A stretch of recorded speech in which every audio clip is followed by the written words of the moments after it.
Vamos a leer nuevamente la lectura bíblica que debe estar en las pantallas. Primera de Pedro 2, del 9 al 10. ¿Lo regresas hasta que las encontremos? Ahí están, esas dos. Hermanos, el mensaje del día de hoy se llama Llamados a Anunciar y está un poco interesante porque tiene que ver justamente con cómo la iglesia comunica lo que cree. Entonces, vamos a ir hablando un poco del texto, principalmente porque el texto nos va a decir qué es lo que creemos y cómo es que deberíamos de anunciar eso que creemos. Si usted va a anunciar algo es porque sabe lo que va a anunciar, si no, pues mejor no lo anuncia. ¿Está de acuerdo? ¿Para qué anunciar algo que no sabe? Algo que no ha experimentado, algo de lo cual usted no esté convencido. La idea de anunciar es una idea que en todo el texto bíblico se ha ido constantemente mencionando y una de ellas, como nosotros la conocemos, es el evangelismo. ¿Cuántos de ustedes han escuchado la palabra evangelismo? Todos, evangelismo, muy bien. Evangelismo es el método más o menos proselitista por el cual un cristiano trata de convencer a un no cristiano de que se vuelva cristiano, en el mejor de los casos. En el peor de los casos, trata de convencer a una persona de otra denominación que sí es cristiana de que se convierta a su denominación. Un ejemplo claro de esto es cuando, por ejemplo, un pentecostés trata de decirle a un bautista que el bautista está mal y se tiene que volver pentecostés, ¿no? O cuando un presbiteriano trata de decirle al bautista que el bautista está mal y se tiene que volver presbiteriano. O cuando alguien de la iglesia del pacto trata de decirle a un católico, un bautista, un presbiteriano o a cualquier otro género de cristianismo que está mal y se tiene que convertir a la iglesia del pacto. De esa manera hemos usado el término evangelizar. Y ese es un grave problema, porque el texto bíblico, ni la iglesia del pacto, nos referimos a esa forma de proselitismo y de sacar a una persona de su iglesia para convencerla de que se venga una más. Sino más bien, y esto tiene que quedar muy claro, el evangelismo o el discipulado, que es verdaderamente lo que consiste el texto bíblico, quiere decir en cómo una persona cambia su modo de vivir para vivir de acuerdo a la voluntad de Dios. Repito, cómo una persona cambia su modo de vivir para vivir de acuerdo a la voluntad de Dios. ¿Queda más o menos clara esta idea? Lo que quiere decir evangelizar o discipular o compartirle a otra persona es que la otra persona, la intención de esto es que cambie su vida para que comience a vivir de acuerdo a la voluntad de Dios. Si usted quiere asistir a una iglesia o otra, X, Y, Z, W, Y, la que quiera, es asunto de usted y ya no le corresponde a nadie más tener que incidir en eso. Usted es libre de tomar esa decisión en donde usted se sienta más cómodo. Yo no sé si algunos de ustedes los evangelizaron, porque puede ser que hayan nacido ya en una casa evangelizada, ¿no?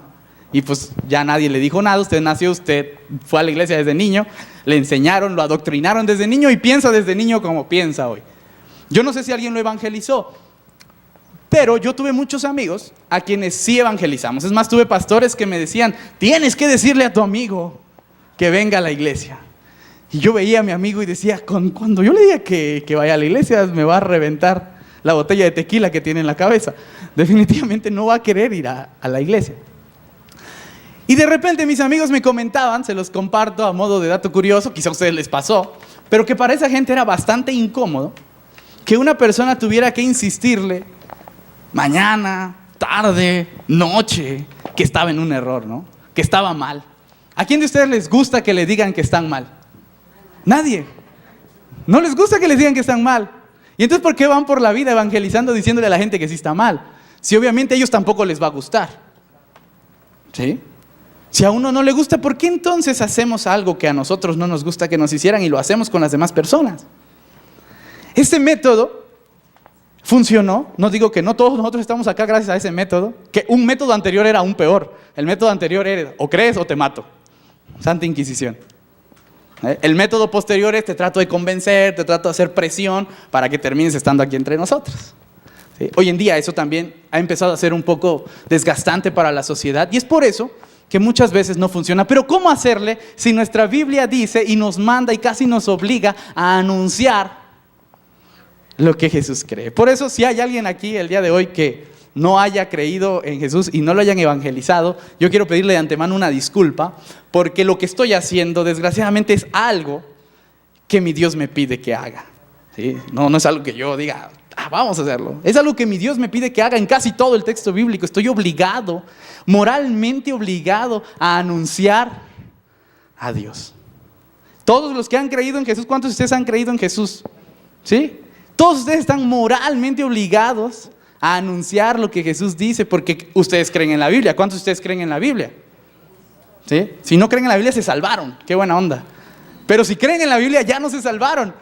Moralmente están obligados a anunciar a Dios. Entonces, de antemano, una disculpa. Yo quiero decirle a todos, y ustedes díganselo a los demás, que no lo hacemos con una mala intención. Lo hacemos con la mejor de nuestras intenciones porque creemos, nuestra perspectiva de la vida y de la religión es que esa es la mejor opción. Es nuestra perspectiva. Puedo respetar la perspectiva de alguien más, pero yo espero que respeten la mía, en donde desde mi perspectiva te estoy ofreciendo lo que yo considero que es lo mejor. ¿Sí? Y quizá deberíamos empezar con esa explicación antes de ir a tirarle un bibliazo a cualquier otra persona y decirle que está mal y que se va a ir al infierno. Es decirle, yo tengo una perspectiva y desde mi perspectiva lo que te voy a decir, créeme que es lo mejor que yo te puedo decir.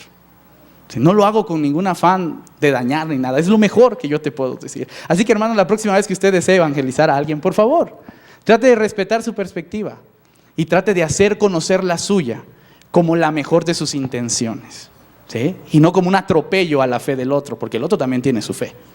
Y eso es muy importante que tengamos que hacer. Quiero dejar este principio claro antes de pasar al siguiente, porque el siguiente tiene que ver con la pregunta, ¿cómo anunciamos? Y esa pregunta quizás sea el punto clave para no seguir cayendo en errores. Vamos a ir leyendo primero lo que usted tiene que anunciar. ¿Qué es lo que usted tiene que anunciar? Y quiero explicar este texto en 1 de Pedro. Dice el versículo 9, mas ustedes son linaje escogido, real sacerdocio, nación santa, pueblo adquirido por Dios. Y ahí lo vamos a dejar y ahorita continuamos. Son 4 cosas bien interesantes. Linaje escogido, real sacerdocio, nación santa y pueblo adquirido por Dios. Lo que usted tiene que saber que le va a compartir a la otra persona o que le va a anunciar a la otra persona es que usted es linaje escogido, real sacerdocio, nación santa y pueblo adquirido con Dios. Y lo que usted quiere para la otra persona es que sea exactamente lo mismo que usted. No menos, no más. No va a llegar a decir, sí, pero como yo llevo más años en el cristianismo, pues yo todavía sigo siendo un poquito más chido que tú. ¿Sí? Yo soy tu papá espiritual mientras que tú eres mi hijito espiritual. Porque tú estás chiquito, yo estoy grandote, ¿no? No. Lo que usted hace al compartir a la otra persona es dejarlo en el mismo nivel que usted, siendo linaje escogido, real sacerdocio, nación santa y pueblo adquirido. Ahora bien, ¿qué quiere decir esto? Déjenme explicarles algo rapidísimo. Este es un contexto hebreo, todos lo saben. Y el linaje escogido es algo en particular. El linaje escogido es un pueblo y se llama el pueblo de Israel. No hay otro linaje escogido. El único linaje escogido es el pueblo de Israel. No había otro en el texto bíblico. ¿Sí? Dentro del pueblo escogido había un real sacerdocio. Ahora sí que de entre los escogidos, los más selectos. ¿Sí? Eran como que el grupo VIP de la santidad de Dios. Y eran lo más selecto que había. De lo escogido, lo más selecto. Eso eran los sacerdotes. Lo que está haciendo aquí Pedro, al explicar esto, es que les está diciendo a todos que ahora ustedes son como el pueblo judío. Porque en este tiempo era, yo soy judío, tú eres griego, ¿no? Yo judío tengo más chance que tú ya no tienes chance. ¿Sí? Porque no naciste siendo judío. Y lo que Pedro está diciendo es, eso ya no importa, porque a partir de este momento tú también eres linaje escogido, pero no solo linaje escogido, sino que además eres real sacerdocio. Esto es la tribu de Leví. Lo que está haciendo Pedro es decirle a los cristianos o los que han creído que son de lo selecto, lo más selecto. ¿Sí? Esa es la idea. Real sacerdocio va junto con pegado con nación santa. Esta es una figura concéntrica, así se le llama. Entonces se ubican las dos de arriba con las dos de abajo como si fueran un sándwich. ¿Se acuerdan cuando les prediqué del sándwich? Bueno, pues es lo mismo. Nación santa va pegado con real sacerdocio. Un sacerdote tenía que ser santo. El que no era santo no podía ser sacerdote. Esto es un sinónimo. Decir real sacerdocio es lo mismo que decir nación santa. Solo que a partir de este momento ya no te voy a llamar sacerdote. Te voy a llamar santo. Y a partir de este momento ya no te voy a llamar linaje escogido. Te voy a llamar pueblo adquirido. Y entonces está haciendo una comparación de lo que era antes, que tú también eres, pero ahora le llamamos de otra manera. Ahora le llamamos nación santa y pueblo adquirido. ¿Cuántos de ustedes son santos? Híjole, eran más los que creían en Dios, ¿por qué? Sí, es lo mismo. Exactamente lo mismo. No tengan miedo a no ser santos. Sí se puede. Es exactamente lo mismo. Pero en esta parte de lo adquirido hay una particularidad. Porque una cosa es escoger a alguien y la otra cosa es adquirir a alguien. Yo voy por la tienda, veo un reloj muy bonito que a mí me encanta y digo, lo escojo, ¿no? ¿Ya es mío? Pero ya lo escogí. Ya lo escogí, ¿por qué no es mío? Que no lo he pagado. ¿Sí? Va a ser una predicación capitalista del asunto. Sin embargo, yo voy a la misma tienda, veo un reloj y digo, lo adquiero. Consecuencia, tengo que pagar por él. ¿Hay diferencia entre escoger y adquirir? Claro que sí hay diferencia. Y les voy a explicar la diferencia. La diferencia radica en que cuando Dios escoge al pueblo judío, el pueblo judío no tenía dueño. El pueblo judío era un pueblo que vagaba ahí. De hecho, dice Dios en Deuteronomio, cuando todos los dioses se repartían los pueblos, yo vi a ustedes que era el más pequeño y los escogí para ser mi pueblo y yo ser su Dios. No tenían dueño, andaban ahí caminando y Dios los escogió. Sin embargo, cuando llega con nosotros, nosotros ya tenemos dueño. ¿Quién era nuestro dueño? 1000 puntos celestiales a quien diga quién era nuestro dueño. ¿Quién era nuestro dueño? No, no era Dios. No, era Jesús. ¿Quién era nuestro dueño? ¿Quién? ¿Quién dijo eso? Satanás. 1000 puntos celestiales, hermana. Tiene 5 días para cambiarlos en la tienda celestial. Efectivamente, Satanás era nuestro dueño. Lo que dice el texto bíblico es que como nosotros nos habíamos entregado al pecado, Satanás era nuestro dueño. Por eso Dios ya no puede escogernos. Ahora lo que tiene que hacer es adquirirnos. Tiene que pagar por usted porque usted ya tiene un dueño. ¿Y qué es lo que hace para pagar? Dar su propia vida. Eso es algo que ya todos sabemos. Entonces va quedando un poquito más claro con esta explicación lo que significa primera de Pedro en el versículo 9. Es 2:9, ¿verdad? Es 2:9, ¿no? Sí. Me la cambiaron. Más vosotros, más ustedes, son linaje escogido, real sacerdocio, nación santa, pueblo adquirido por Dios. ¿Queda todo claro? Muy bien. Ahora voy a la tienda y veo unos zapatos muy bonitos. ¿Cuántas chicas han ido a las tiendas y han visto unos zapatos que juran que lo necesitan? ¿Sí? No les gustó, lo necesitan. Yo entiendo eso, claro que sí. Sin embargo, lo necesitan porque en su cabeza, que es totalmente superior, ya se imaginaron no solamente los zapatos, sino el vestido, la blusa con el cual lo van a combinar. ¿Sí o no? Ya se imaginaron 3 supuestas combinaciones probables. Incluso llegaron a imaginarse que alguien los va a halagar y le va a decir, qué bonitos zapatos tiene. Y eso ya le llenó de emoción, aunque todavía no los tenga puestos. Quizá vivo en un mundo paralelo, pero de donde yo vengo eso pasa. Hagan de cuenta entonces que están viendo los zapatos y los adquieres. Por supuesto que lo adquiriste por alguna razón. Porque te lo quieres poner con tu vestido negro favorito. Y esas zapatillas negras se ven, de lujo. Entonces tú ya tienes en mente, antes de adquirir algo, para qué lo quieres. Tiene un propósito. ¿Qué pasaría, chicas? Esta es pregunta para chicas.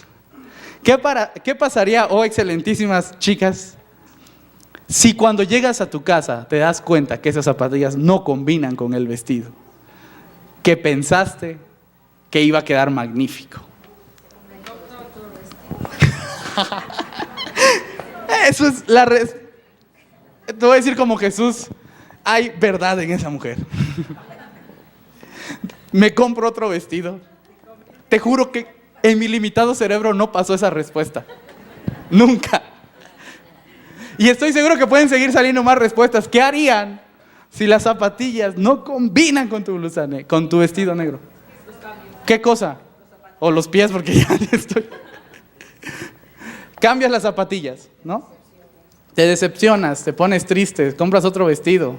Ya, hay más opciones, no digan más. Me voy a frustrar que no entiendo esa perspectiva. Pero ya se dieron cuenta que hay una opción si tú no obtienes lo que quieres. Por eso es importante leer lo siguiente. Dios te adquirió para que anuncies las virtudes del que te llamó de las tinieblas a la luz. ¿Qué significa de las tinieblas a la luz? Eras del diablo, del enemigo, del maligno, del chaca, del rojo, del que tú quieras. Y te compraron y a partir de este momento eres de Dios. Por eso significa de las tinieblas a la luz. Pero tienes un propósito. Te compraron para que anuncies las virtudes del que te compró. Ese es el fin de nosotros, anunciar las virtudes del que nos compró, del que nos adquirió, del que nos pasó de un lugar a otro. Pero aquí hay dos problemas. Problema número uno, ¿cómo lo anuncio si mi introducción fue que ya no lo hicieran? ¿No? Segundo, ¿qué anuncio? Vamos caminando poco a poquito. Trato de no tardarme, no se preocupen. Sé que hace calor. ¿Cuáles son las virtudes de aquel que nos compró? Esta es pregunta, público abierto.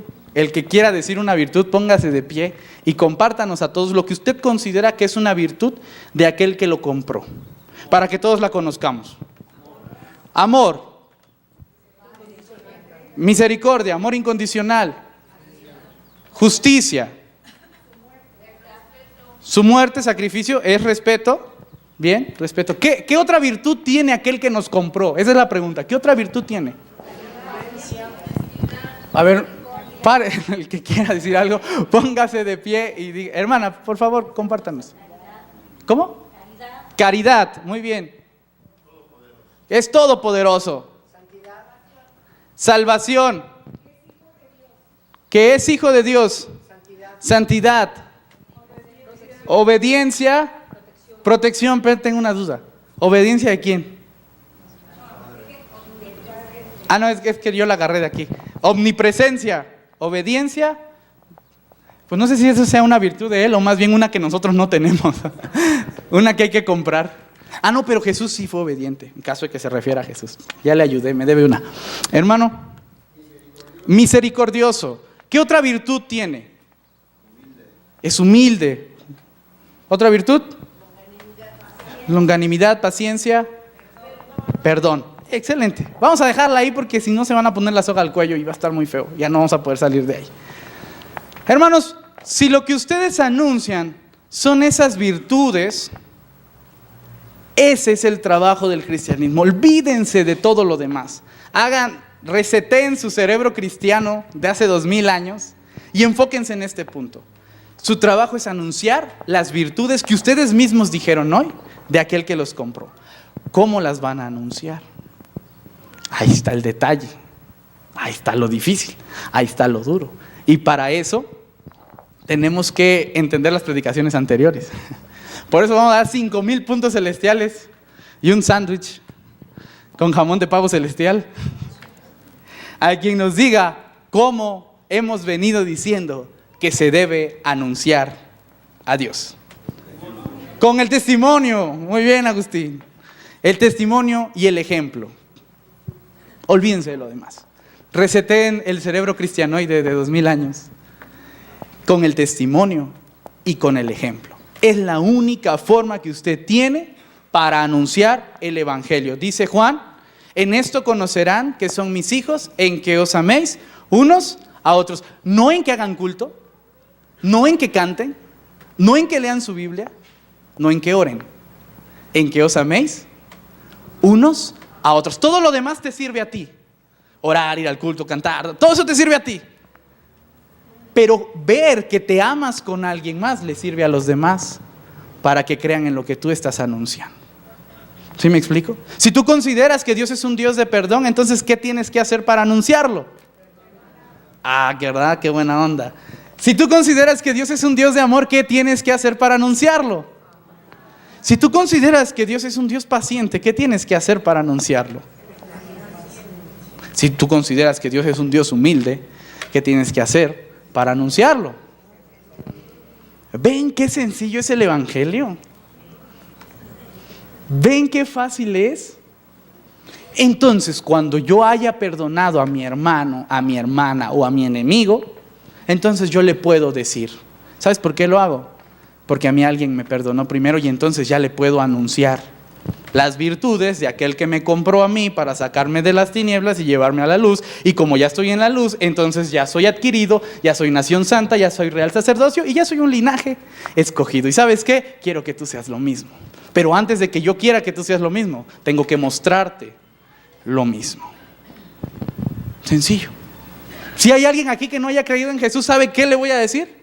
Que no crea en Jesús. No crea en Jesús hasta que yo le demuestre con el ejemplo quién es aquel que me adquirió a mí. Sencillo. Estoy seguro que no me voy a pelear con nadie. Nunca nadie más en la vida se va a enojar conmigo porque le estoy insistiendo que está mal y yo estoy bien. Porque ¿sabe qué? Si ellos no creen es por una cosa: usted está mal. Así de sencillo. Usted está mal. No es la voluntad de Dios, es que no fue predestinado. ¿No? Seguramente no fue predestinado. No, hermano, usted no ha dado ejemplo. Sencillo. Estábamos en Coyoacán, esto se lo he compartido cientos de veces, salimos a hacer una encuesta, preguntamos a la gente: ¿usted cree en Dios? Sí. ¿Usted va a una iglesia? No. ¿Por qué no va a una iglesia si sí cree en Dios? Porque no creo en la iglesia. Esto es sencillo. Fácil. Es que la gente no ha dejado de creer en Dios. Cree en Dios, en que no crees en usted. Hay que ser un poquito más realistas para entender el contexto. Por eso no tengo que llegar a decirle a la gente: cree en Dios, ya cree en Dios. El trabajo difícil es decirle: cree en mí. Y esto está complicado porque me pongo yo como ejemplo en la mira de todos y todo el mundo me está viendo. Pero ¿por qué no tengo la valentía para hacerlo? Así que yo les voy a dar el ejemplo otra vez. No me vayan a dar tan duro nomás porque está difícil. Les voy a pedir un poquito de piedad. Pero hermano, quiero invitarte a que creas en mí. Quiero invitarte a que confíes en mí. Quiero decirte que sí se puede vivir bien, que sí podemos hacer las cosas bien, que sí podemos cambiar el mundo, que sí podemos cambiar la realidad, que sí podemos cambiar los problemas familiares, que sí hay forma de cambiar el estado económico de nuestro país, el estado ecológico, que sí hay forma de cambiar nuestra iglesia, que sí hay forma de cambiar la familia. ¿Sabes qué? Me estoy esforzando por hacerlo. Quizás no he hecho todo, pero me estoy esforzando por hacerlo. Quiero que creas en mí, para que te unas a ese cambio de vida. Porque evangelizar a alguien es que cambies tu vida para hacer la voluntad de Dios. Y eso tú no lo vas a poder enseñar hasta que tú hagas la voluntad de Dios. ¿Qué tal? ¿Vamos bien? ¿Qué creen, hermanos? Les tengo la mejor noticia del mundo ahora. Terminamos la prédica. No necesitamos hablar más, necesitamos empezar a mostrar más. Por eso te voy a pedir que te pongas de pie. Vamos a hacer este ejercicio por tercera vez consecutiva. Y que voltees a ver a los que tienes a un lado. Bueno, al que tienes a un lado, en caso de que no tengas a nadie al lado. Ah, mira, ahí está. Ahí tienes a alguien ahí. Pero voltea a ver a alguien que tengas a tu lado, a tu izquierda, a tu derecha.